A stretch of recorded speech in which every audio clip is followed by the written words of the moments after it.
Hello and welcome to the Tim Booker channel. I hope you enjoy listening to books.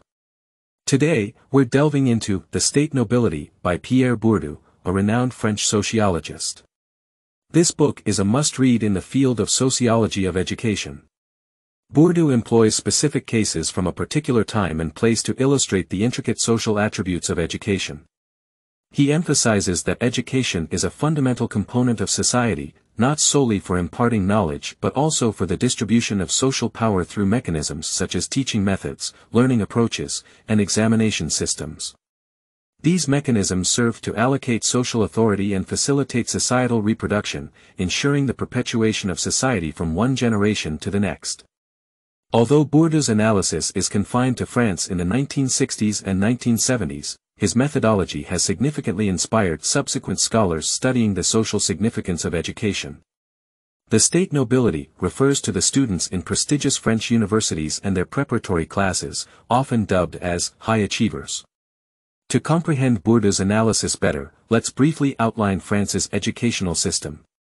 In France, there are 4 years of junior high school, followed by 3 years of high school. Post-high school education follows a dual-track system. The majority enter regular universities, while about 10% of outstanding students join preparatory classes for 1 to 3 years of intensive training.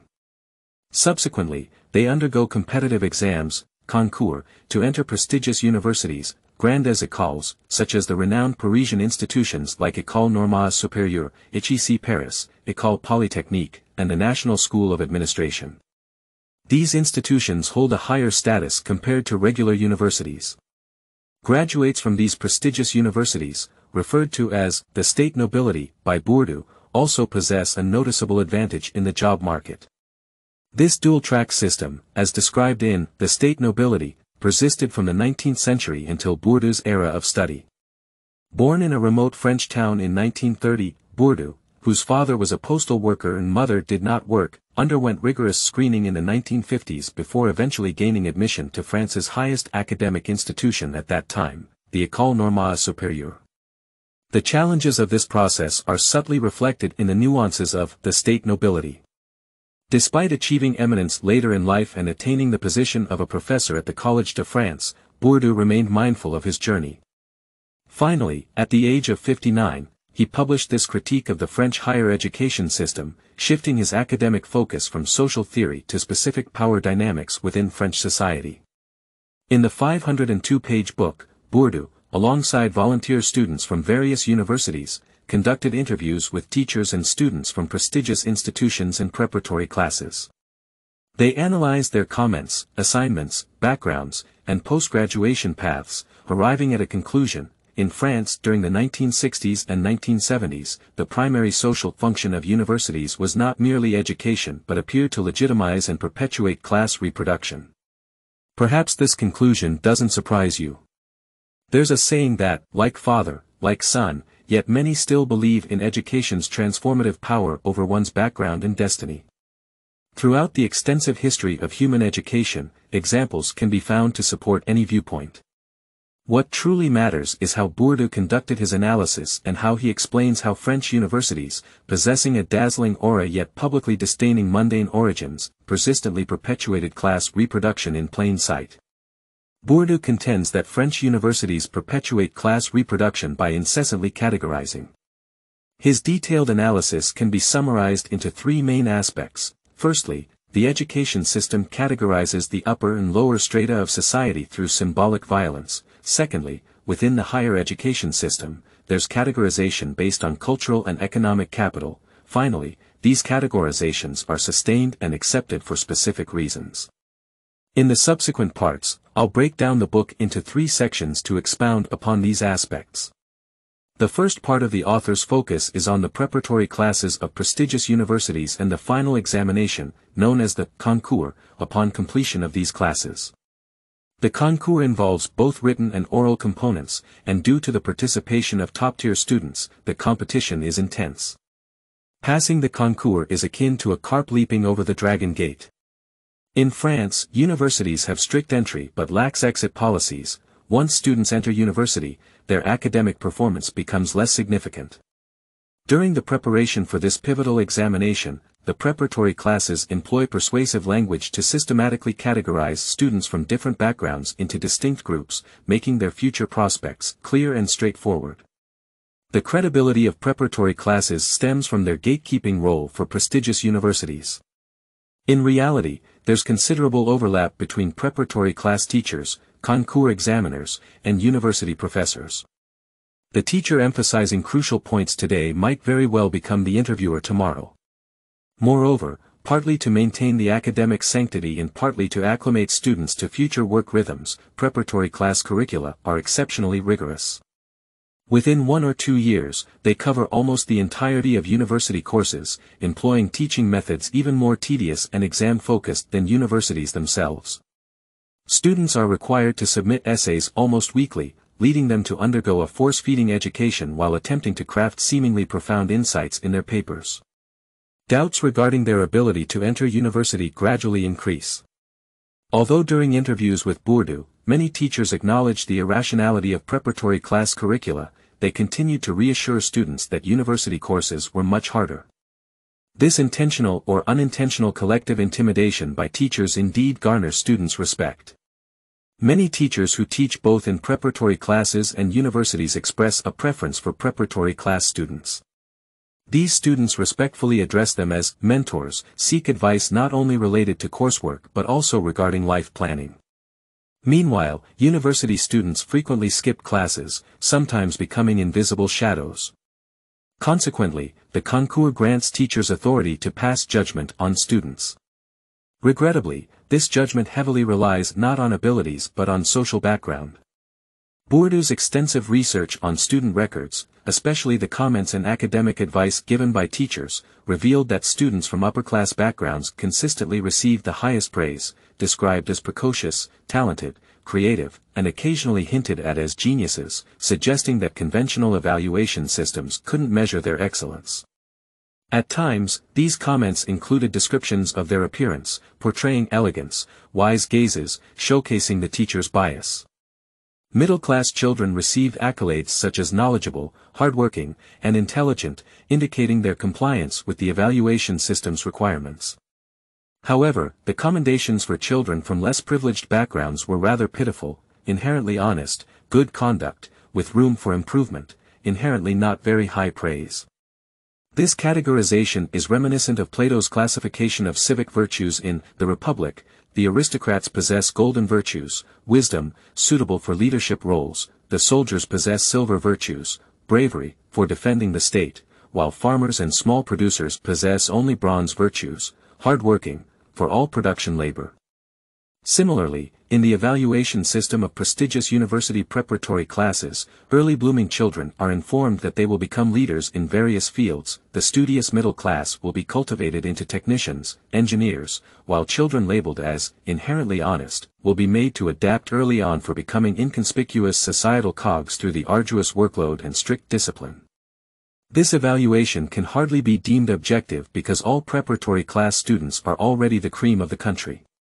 It simply highlights how, although France abolished the aristocracy long ago, the educational system still preserves aristocratic privileges under the guise of innate qualities and elegance. Apart from assessing students' abilities, teachers, based on their comments, also suggest what fields of study these children should pursue. Bourdieu found that children from upper-class or intellectual families were recommended subjects like philosophy, French, mathematics, subjects assumed to require innate talent.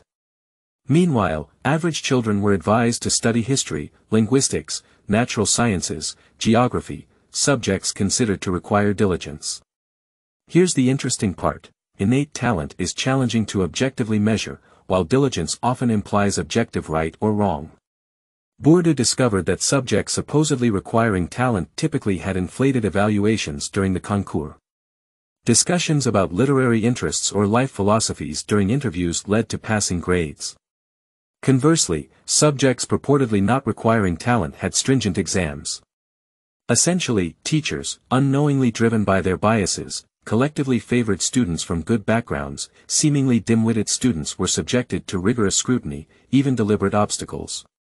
Of course, in many instances, teachers did observe more potential in students from privileged backgrounds because for these 18 to 19-year-olds, talent largely equated to the education and upbringing they received outside school. The upper class undeniably possesses the means to provide excellent education. What constitutes excellence and what qualifies as excellent education is itself determined by the upper class.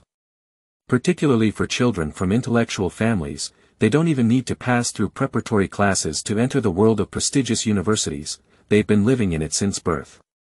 The evaluations received at the age of 18 to 19 wield a significant influence over a student's life. Children from the lower middle class are often tagged as honest and clumsy at this age. Bourdieu terms this labeling of academic ability based on social class as symbolic violence, violence enacted through symbols. It's even more potent than direct violence because it transforms something unacceptable into something people willingly believe. If a child receives the evaluation, "You're the son of a laborer, with no bright future," they'll surely feel enraged. Even if the evaluation is, "You're ordinary," it lacks conviction. However, if the school uses seemingly objective and comprehensive language, "You have good conduct but lack flexibility, good memory but lack creativity, diligent in studies, suitable for engineering disciplines," isn't this evaluation more easily accepted? This cunning and effective aspect of symbolic violence is its subtlety and effectiveness. Once students pass the concours, most of them cease their arduous studies. Having leapt over the dragon gate, not only do the skills acquired in preparatory classes become obsolete, but also, since future jobs rarely align perfectly with university majors, the knowledge gained in college loses its significance. True work proficiency requires on-the-job accumulation. So, does the university become redundant? What social function does it serve? Bourdieu, by observing the campus culture and alumni activities of prestigious French universities in the 1960s and 1970s, concluded, if the preparatory classes' task is to initially divide individuals based on their backgrounds and prepare them for future work patterns, then the university's role is to further divide, aligning students with their future social positions. Although everyone enters prestigious universities, distinctions exist between these institutions, each having its own culture, alumni networks, and employment orientations. For instance, École Normale Supérieure, ENS, as France's top-tier educational institution, screens the so-called most talented and outstanding individuals. They often ridicule other schools. For instance, they might claim that students from the National School of Administration, ENA, or the higher business school got in due to connections without real talent. However, concerning social status and income after graduation, ENS students cannot compete with ENA or higher business school graduates. Why this discrepancy? Wasn't the purpose of the concours to package social hierarchy as cultural hierarchy? Why don't the best concours performers attain the highest social status? This touches upon Bourdieu's most famous theory, the 4 dimensions of capital in power fields, which is the focal point of our second part. In society, some individuals wield more power and find it easier to achieve their goals than others. This power, as Bourdieu phrases it, is capital. Different types of capital exist within this realm: cultural, economic, symbolic, and social. They vary in potency but can be exchanged amongst themselves, enabling individuals to utilize their own capital to acquire other forms. ENS students often hail from professorial lineages, primarily possessing cultural capital. While capital signifies power, cultural capital represents a relatively weaker form of power, partly because French society's monopoly on culture isn't as absolute as its hold on money. ENA and higher business school students generally hail from old aristocratic or affluent families, primarily possessing economic capital. Economic capital holds a higher position than cultural capital. In other words, it's easier to transform economic capital into cultural capital than vice versa. Most affluent children receive excellent education, and it's fashionable for major business magnates to hire ghostwriters for books or purchase honorary doctoral degrees. Conversely, university professors, trying to leverage their cultural advantage for economic gain, don't find it as straightforward. Symbolic capital refers to prestige, titles, and honors. Once students pass through preparatory classes and enter prestigious universities, they've secured symbolic capital. Social capital refers to networks and relationships, a concept easier to comprehend. Our primary discussion will focus on the first two types, cultural and economic capital. Now, visualize a blank sheet of paper. This is Bourdieu's depiction of the power field in French education at the time. Draw a Cartesian coordinate system on it. The vertical axis represents the total amount of capital, higher indicating more capital, lower indicating less. The horizontal axis represents types of capital, with the left tending toward cultural capital and the right toward economic capital. In the top right quadrant, those with a surplus of capital, predominantly economic, constitute the elite of elites. They come from noble, political, or business families, attend ENA or the higher business school, and might pursue politics or enter management in major French state or private enterprises. The top left quadrant, with a surplus of capital, mainly cultural, houses individuals from intellectual backgrounds, attend ENS, become teachers in universities or preparatory classes, or become cultural icons in other fields. The bottom right quadrant, with limited capital but belonging to the advantageous economic capital, includes individuals attending what Bourdieu terms sheltered schools to earn a degree, gain some respectable symbolic capital, and, with the combined efforts of parents and alumni, have decent prospects in middle-sized businesses or governmental mid-management.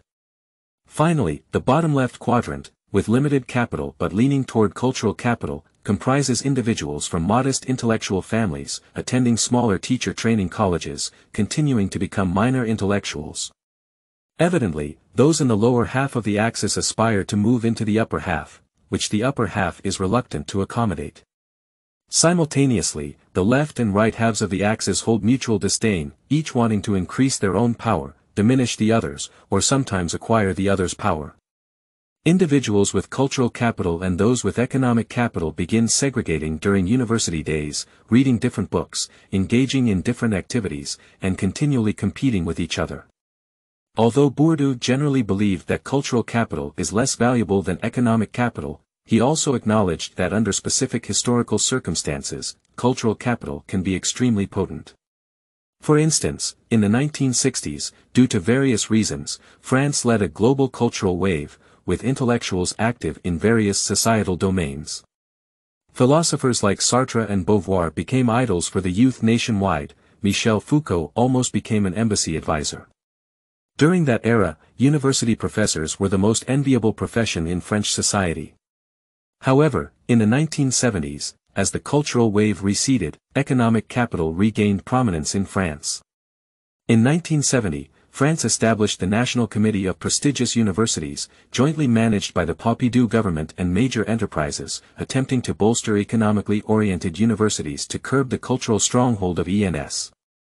This was the period when higher business schools and ENA rose to prominence and, to some extent, economically dominated the power field within French universities. From that point on, French academia generally valued leadership, teamwork, and internship experiences, capabilities aiding the accumulation of economic capital, while devaluing cultural capital. The myth of ENS gradually faded, it no longer nurtured globally influential scholars. In fact, many ENS students clandestinely dropped out in their second year to reattempt entrance into prestigious business or administration schools, hoping to embrace mainstream business capital. In the third part of the analysis, doesn't it seem like the entire discussion revolves too much around the determinism of background? According to Bourdieu's depiction, the entire French educational system appears as several layers of capital sieves, first sifting through the total capital, then sifting through the types of capital. After graduation, sometimes there's an exchange of advantageous capital for less favorable, and vice versa, nothing new under the sun. Those unfamiliar with sociology might question, isn't this statement too absolute? After all, wasn't Bourdieu himself the son of a postman who eventually became a university professor? Those acquainted with sociology, however, might doubt, isn't Bourdieu's theory of capital in power fields too structuralist, neglecting human agency? Bourdieu responds to these viewpoints from two angles, explaining how this seemingly rigid and absolute selection structure operates in a flexible and non-absolute manner. Firstly, he points out that because capital doesn't guarantee a 100% conversion, one must take some risks. It's the magic of this exam, converting social hierarchy into cultural hierarchy, that holds significance. Those from lower societal strata await their limited opportunities, while the elite cautiously avoid missteps. After this trial, everyone breathes a sigh of relief, finding some fairness in this structure.